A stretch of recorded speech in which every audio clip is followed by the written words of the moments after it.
Alright, welcome back again. Now we're going to jump into the next part of the third module, which is how to recondition the subconscious. So what I just led you through was a release practice.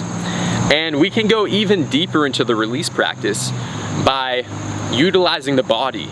So if it feels good for you when you're feeling this tension, you can actually shake out the body and focus on the out breath.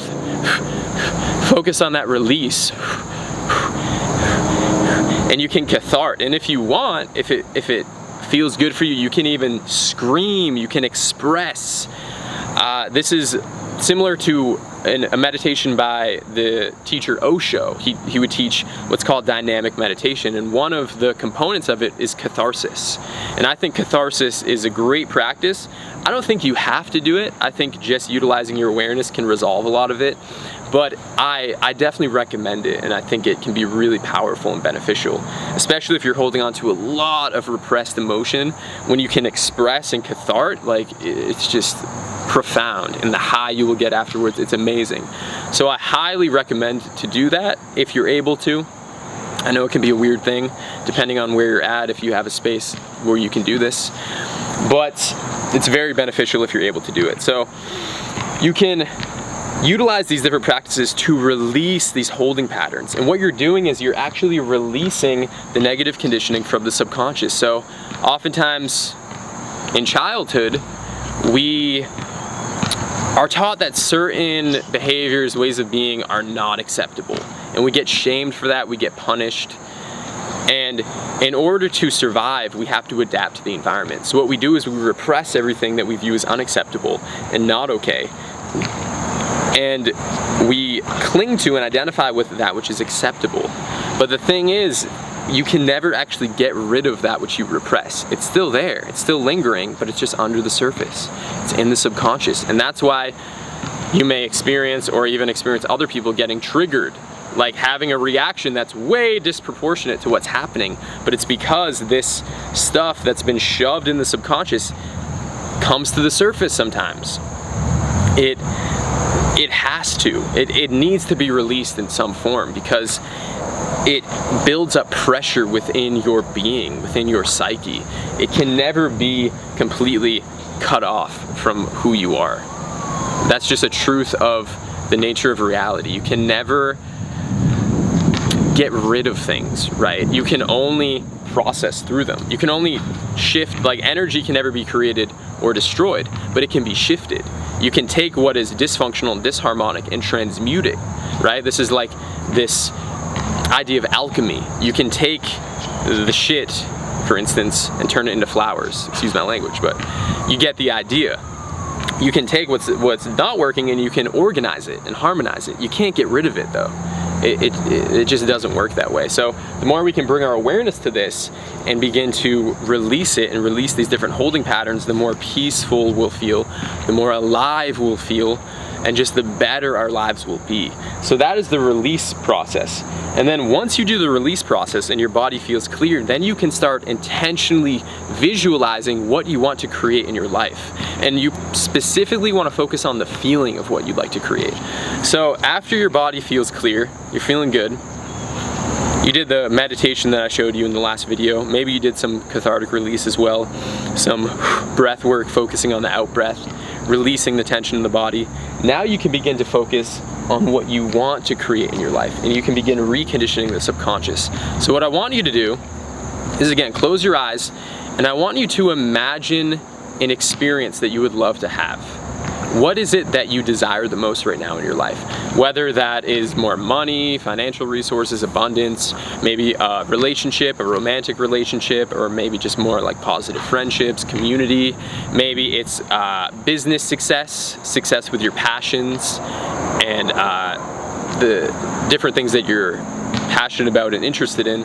It could be anything. Maybe it's traveling, etc., etc. Whatever it is that you want to call into your experience, I want you to begin visualizing that now. And I want you to visualize it as clearly and vividly as you can, as if you're actually experiencing it. Make it as clear and vivid as possible. And I specifically want you to focus on the feeling that that conjures up. How would it feel to have all that money? How would it feel to have that amazing lover? How would it feel to travel to these amazing places? How would it feel to be extraordinarily successful in your business endeavors? How would that feel? Bring that feeling powerfully into your body. I want you to saturate your body with that feeling. And as you do that, I want you to keep focusing on breathing deep, as if you're breathing that feeling into your body. You're breathing it deep into the cells of your body. So continue to just breathe deeply and focus on that feeling and that experience, and make it as powerful and vivid as you possibly can. And keep doing that. And what we're doing here, just as before I talked about how there are negative emotional triggers. So when you repress all these things in the subconscious, certain environmental stimulus can trigger it to the surface. Things that correspond with that conditioning, that negative conditioning, will bring it to the surface. And it's actually, that is an opportunity for integration, to use your awareness to actually transmute and alchemize that, to be with it fully, unconditionally, because that's what you didn't get as a child. You were shamed and punished for it, when what you really needed was just presence and acceptance, and just like to understand why that behavior wasn't acceptable. But you didn't get that. And it's no fault. It's not really anyone's fault. This isn't about blaming your parents or the authority figures that you had as a child. It's just when you're a child, you don't have this maturity and this deeper understanding. So a lot of things can be experienced as traumatizing, traumatic, through no fault of your own. That's just how it is, basically. But now we have the opportunity to release that and transmute it. So just as we'll have these negative triggers, we can consciously create positive triggers. So this is like a technique in NLP where you'll utilize things as an anchor. So for instance, you can focus on a really powerful emotion of like excitement and passion, and you can beat your chest and you can be like, yes, yes, yes, or you can clap your hands and scream, yes, yes, yes.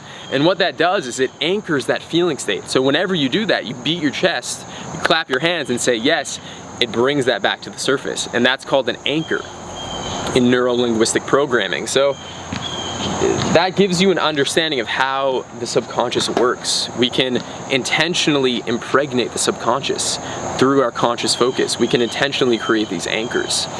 And so what I want you to do now, as I was saying before, is continue to program the subconscious. But where a lot of people go wrong with this is they don't clear the subconscious first. They just try to create positive affirmations and visualizations, and their results are very half-assed, basically. The results are never quite what they want because you have to focus on the release first. Make sure when you visualize that you feel good in your body and clear. If you don't, then clear whatever is stuck so that your garden, so to speak, is clear from the weeds. It's like when you're gardening, you're not just gonna ignore the weeds and tend to your plants. No, you got to get the weeds out because eventually they're gonna destroy your garden. And it's the same thing with these different tension patterns that arise. And a lot of this stuff we just absorb through the collective as well. So this is something that it has to be an ongoing practice. It's not like, oh, I cleared my subconscious, now I'm good. No, you continue to do it because just like weeds can creep into a garden, these tension patterns and distortions can creep into your psyche. So you have to continuously clear it. And once you feel clear, then you can do the visualization. Then you can start to focus on that feeling state of what you want to create, and you can start to amp it up. You could even do an NLP type exercise of anchoring it in, like beating your chest, being like, yes, yes, yes. In my life experience, or in my Bodhi Tree Social Life Activation experience, I have people do a cold plunge. So they focus on what they want to create, and then they jump in ice cold water, an ice bath basically. And what that does is it locks it into the nervous system. It locks in that feeling state into the nervous system. It locks it into your cellular memory, so to speak. And then you can really call it up at any point because you've embedded it into the subconscious. So what we want to do is focus intentionally of how we want to inform the subconscious. After we release the things that need to be let go of and transmute it into presence, then we can intentionally utilize our awareness to focus on what we want to create. We can focus on the happiness we want to experience, the joy, the love, the affection, the connection, the abundance, whatever it is you want to create. Then you can implant the subconscious with that. And then, as we'll get to in the next module, it will start to manifest and arise in your physical experience of life. So we're gonna jump into this next module now. Thank you guys again for tuning in, and I'll see you in the next one.